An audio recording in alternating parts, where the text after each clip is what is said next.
Assalamualaikum warahmatullahi wabarakatuh. Alhamdulillah wassalatu wassalamu ala rasulillahi amma ba'd. Kita akan ngomongin beberapa tokoh ulama di Indonesia.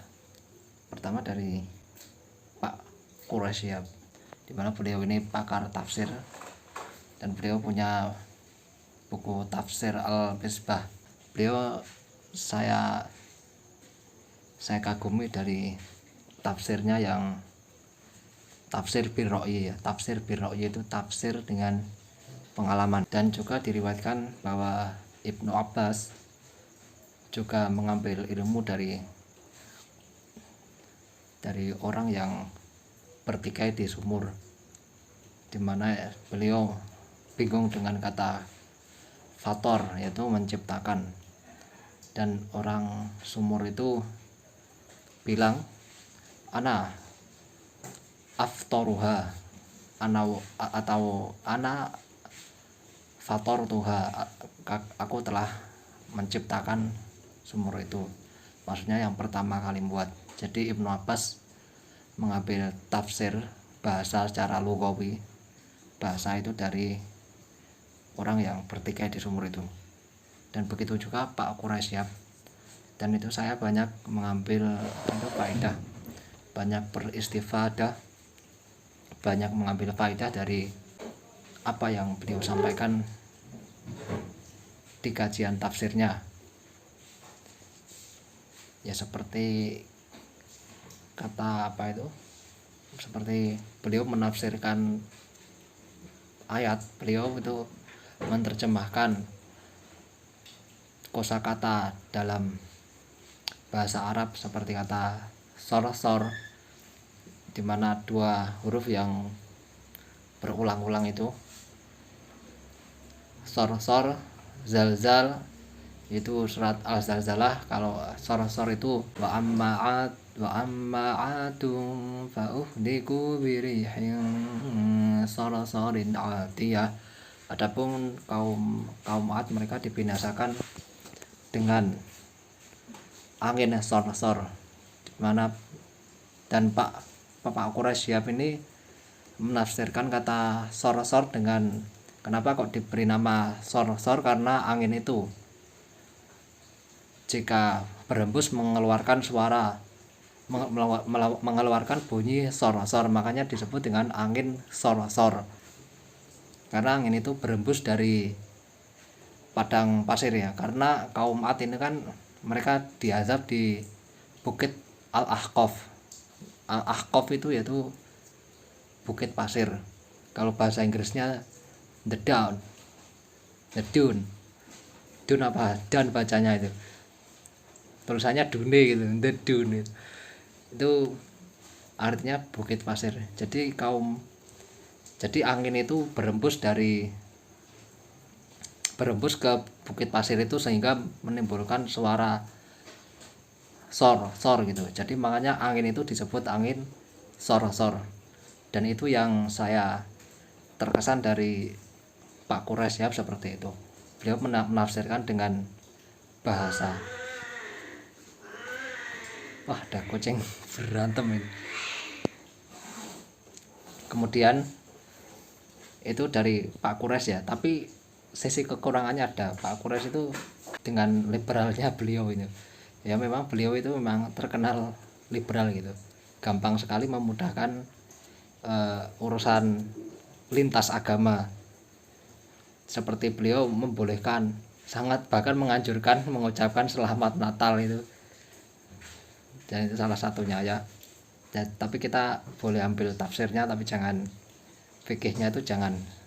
Ya beliau punya kecerdasannya memang diakui, tapi kalau liberalnya ya jangan diikuti. Dan kemudian kedua itu Ustadz Firanda Andirja. Beliau ini S3 Madinah ya, S3 Madinah. Yang pasti ya mungkin kemungkinan besar beliau ini hafal Quran, dan beliau juga bisa menafsirkan. Ya tentunya menurut saya tidak sehebat Pak Quraisy ya mungkin, karena Pak Quraisy memang spesialis tafsir. Tapi kalau Ustadz Firanda ini spesialis dalam hadis ya. Jadi beliau kalau menjelaskan hadis itu, misalnya hadis Bukhari itu jelas sekali, detail sekali. Hukum-hukum dalam sholat, misalkan menggerakkan jari ketika tasyahud, itu beliau jelaskan hadisnya secara detail. Dan beliau ahli hadis juga, ahli fikih juga, ilmunya merata, bahasa Arab juga. Dan beliau ini kalau menafsirkan ayat ya, itu beliau cenderung banyak mengambil fikih daripada roi. Kalau Pak Quraisy tadi kan beliau mengambil banyak roinya, walaupun keduanya sama-sama mengambil tafsir secara lugawi ya, secara bahasa. Pak Quraisy juga secara bahasa juga sangat bagus, dan beliau menerjemahkan satu kata itu, beliau kupas tuntas ke kata itu berasal dari apa. Misalkan kata munafik itu kan asal katanya nafkoh. Nafkoh itu adalah seekor tikus. Jadi munafik itu, seorang munafik kan orang yang seperti tikus yang keluar dari lubang satu menuju lubang lain. Dan orang munafik seperti itu, keluar dari orang ini menghina orang sana, dan kalau masuk ke orang sana menghina orang yang di sini gitu. Itu munafik. Tapi kalau Ustadz Firanda itu beliau menafsirkan secara fikih, seperti di ayat tentang haid, tentang haid, wanita haid, apakah boleh digauli, apakah menggauli wanita haid yang sudah suci, dari haid itu, apakah boleh digauli tanpa mandi terlebih dahulu. Dan beliau menjelaskan ayat wa yas'alunaka 'anil mahid qul huwa adhan fa'tazilun nisaa fil mahid wala taqrabuhunna hatta yatuhurun, dan janganlah mendekati mereka sampai mereka suci. Kata yatuhurun itu fi'il mudhari muannats, artinya suci. Fa idza tatahharna, maka apabila mereka bersuci. Nah di sini katanya bedanya tatahharna. Yang tadi kata tohur ya, toharn itu fi'il madinya tohur. Faidah tatoharna tadi masdarnya tatohur, itu artinya bersuci. Jadi di sini beliau menafsirkan kalau perempuan yang baru suci dari haid itu harus mandi terlebih dahulu sesuai dengan penafsiran ayat ini. Ustadz Firanda ini memiliki channel, yaitu Firanda Andirja, channel YouTube yang subscribe-nya lebih dari 600.000 saat ini. Dan itu beliau kajiannya berisi Sirah Nabawiyah. Nah sekarang ke 90 sekian Sirah Nabawiyah, sejarah Nabi itu. Kemudian Syarah Sahih Bukhari. Kemudian ada Aqidah Wasithiyah. Tapi kalau Aqidah Wasithiyah ini hanya muter-muter di Mu'tazilah, Murji'ah, Asy'ariyah, itu yang dibahas seputar itu aja. Ya memang agak membosankan itu Aqidah Wasithiyahnya Ustadz Firanda. Kemudian ada Kasyfus Syubhat. Kasyfus Syubhat itu karangan Syekh Muhammad bin Abdul Wahhab, dan itu membahas penyimpangan akidah. Kemudian ada tafsir. Kalau tafsirnya ini memang tidak urut ya, kadang dimulai dari juz amma, kadang ya Al-Baqarah. Nah kemudian Ustadz Adi Hidayat ini ya katanya Muhammadiyah ya katanya anggota Muhammadiyah ya, atau pengurus Muhammadiyah. Ustadz Adi Hidayat ini ya juga banyak, walaupun banyak orang Muhammadiyah itu mempertanyakan ke Muhammadiyahannya. Maksudnya beliau itu kalau Muhammadiyah itu kok kayaknya agak menyimpang gitu. Dimana apa itu salah satu pendapatnya itu tentang berwudu. Wamsahu biruusikum, artinya mengusap kepala itu beliau Ustadz Adi Hidayat itu membolehkan mengusap sebagian, padahal di Muhammadiyah itu harus semuanya diusap harus semuanya diusap, karena tidak ada kata ba'd di situ, karena ayatnya wamsahu biruusikum, yaitu usaplah kepala kalian. Di situ kan ada lafal bi, ada lafal ba. Ya, artinya kalau lafal ba itu berfaedah ba'd, maksudnya sebagian. Lafal bi artinya dengan gitu loh. Itu berfaedah ba'd, artinya sebagian. Jadi beliau membolehkan orang yang mengusap kepala sebagian saja, itu beliau membolehkannya dengan tafsir seperti itu. Dan tafsir seperti itu dikritiki banyak ulama juga, seperti Ustadz Firanda salah satunya. Beliau berhujjah dengan justru pendapat Imam Syafi'i. Imam Syafi'i itu memang membolehkan mengusap sebagian, tapi beliau tidak berdalil dengan huruf ba tersebut. Makanya kemuhammadiyahan Ustadz Adi Hidayat ini dipertanyakan.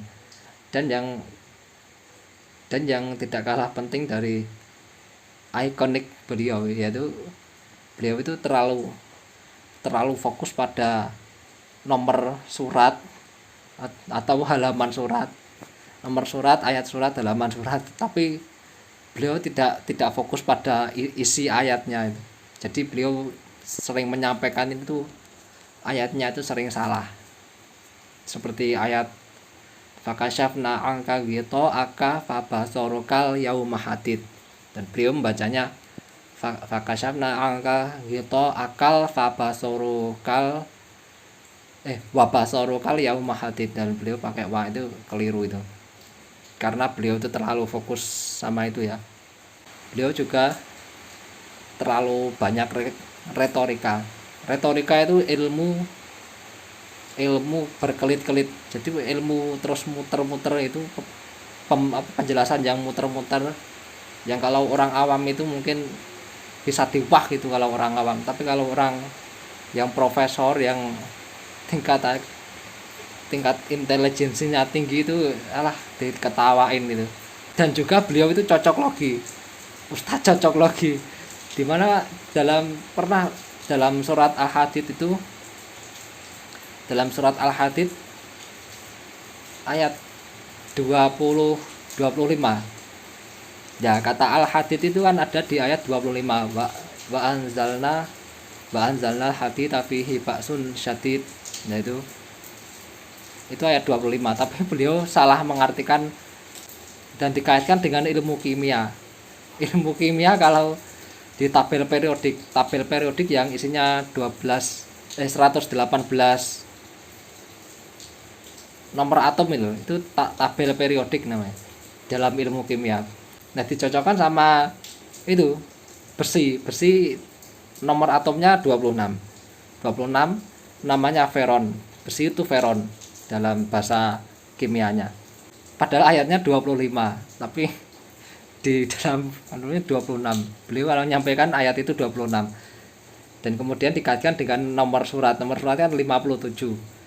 Dan itu kalau tidak salah beliau menjelaskannya kalau isotop atau apanya itu, isotopnya itu ada besi itu ada 56, ada 57, yang satunya 55 atau 58 gitu, lupa saya.